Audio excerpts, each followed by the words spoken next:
എന്ത് പറയാനത്ത ഞാൻ മൂപ്പര് മാറി മാറി പറഞ്ഞു. ഇജി അന്റെ താഴെയുള്ളതിന്റെ കല്യാണം കയ്യോളം എങ്ങനെയെങ്കിലും അവിടെ ഒന്ന് പൊടിച്ച് നിൽക്കുന്നുള്ളത് ആര് കേൾക്കാൻ. ഇനിയിപ്പൊ അതിന്റെ താഴെയുള്ളതിന്റെ കല്യാണം ശരിയാവോ? നീ എവിടെ ശരിയാവണേ?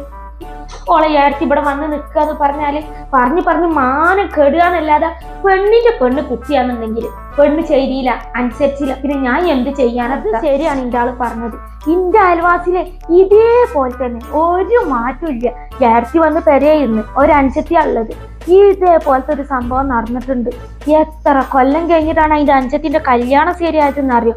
എവിടൊക്കെ ഒന്ന് നടന്നിട്ടുണ്ട് ഒരു കല്യാണം ശരിയായി കിട്ടാൻ. അങ്ങനെ ഒരു അവസ്ഥ ഈ പെരന്റെ ഉള്ളിൽ വരാതിരിക്കട്ടെ പറിച്ചോനെ. പറഞ്ഞ ഒരടി കേൾക്കൂലെന്ന് വെച്ചാ നമ്മളിപ്പോ എന്ത് ചെയ്യാനാ? ഒന്നും ചെയ്യാൻ പറ്റൂല. ഇത്താക്ക് അറിയോ ഈ പെണ്ണിനെ കെട്ടിച്ചതിന്റെ കടം ഇനി ആ മൂപ്പരൊക്കെ ബാക്കിയാണ്. അതിന്റെ പിന്നാലെ തന്നെ മൂപ്പര് നടക്കണത്. എന്ത് ചെയ്യാനാണ്? ആരോട് പറയാനാണ്? ഞാനേ അന്നെ തന്നെ പറയുള്ളൂ, അന്നെ മാത്രം പറയുന്നുള്ളൂ. ഇജ ഒറ്റ വ്യക്തിയാണ് തെറ്റുകാരി. ഇജേ ഇങ്ങോട്ട് വന്ന് കേറിയപ്പോളേ ഓളങ്ങോട്ട് കേറ്റിയിട്ടല്ലേ.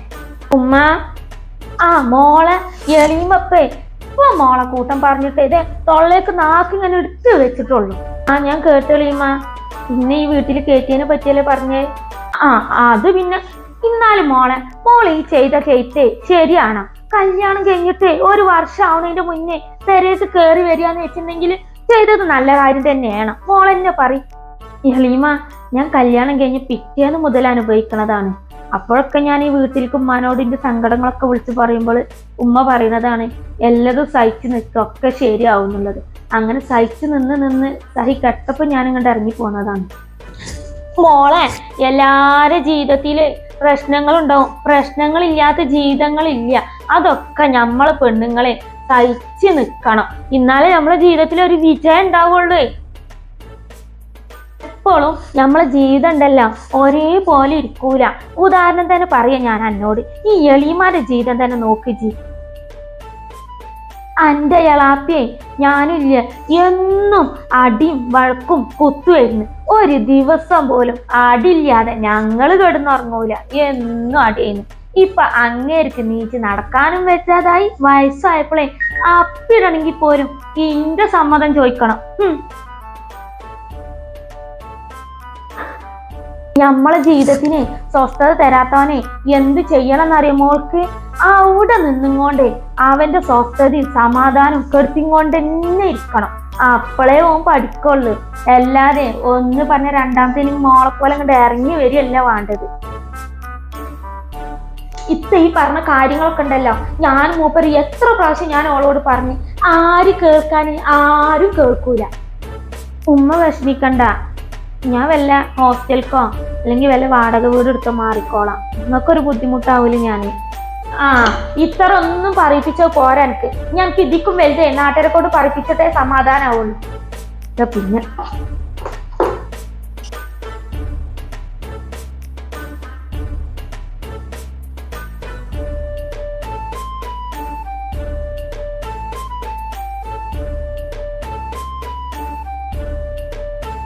എന്ത് പറ്റിത്താ?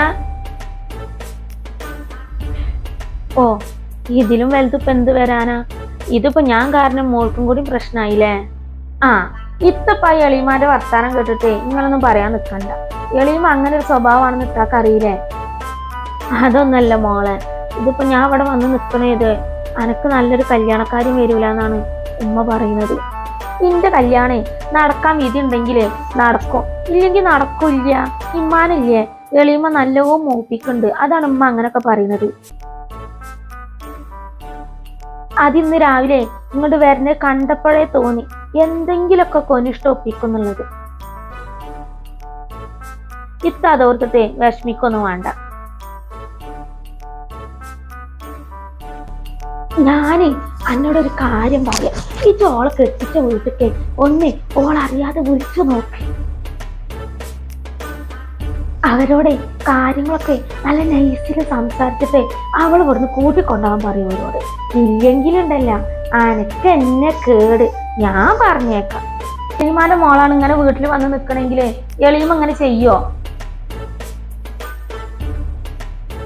കുറച്ചൊന്നല്ല ആ വീട്ടിൽ നിന്ന് അനുഭവിച്ചത്. ഒരു പെണ്ണ് സഹിക്കുന്നതിന്റെ പരമാവധി ആ വീട്ടിൽ നിന്നിട്ട് സഹിച്ചിട്ടുണ്ട്. സഹി കെട്ടപ്പിട്ട് ഇറങ്ങി പോന്നതാണ്. മോളെ അന്റെ ഭാവി ഓർത്തിട്ടല്ലേ എളിയും അങ്ങനൊക്കെ പറയണത്. ഇന്റെ ഭാവിയെ കുറിച്ചിട്ടേ ഇക്കില്ലാത്ത വിഷമേ വേറെ ആർക്കും വേണ്ട. എളിയുമേ ദയവ് ചെയ്തിട്ടേ ഇമ്മാന്റെ മനസ്സില് വെറുതെ വിഷം കുത്തി വെക്കല്ലേ. ഞാനോ?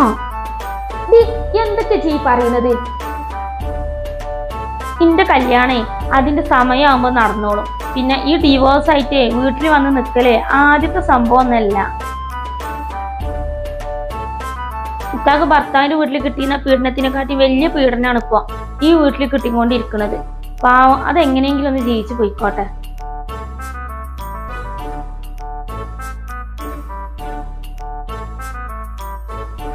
ചേടാ ഇൻ്റാളെ മോൾക്ക് ഒരു ടെൻഷനും ഇല്ല, ഒരു ബേജാറില്ല. പിന്നെ ഇപ്പൊ എന്തിനാ ഞാൻ അങ്ങനെ ബേജാറാവണേ?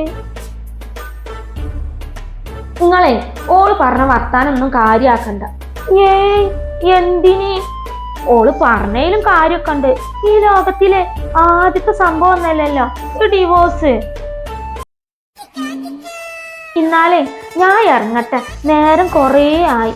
ഇജേ കാര്യങ്ങളൊക്കെ ഫോൺ വിളിച്ചറിയിക്ക്. ഞാൻ പോയിട്ടാ. ഇതാപ്പൊ നല്ല കഥ. ഓന്ത് മാറോ ഇങ്ങനെ നേരം?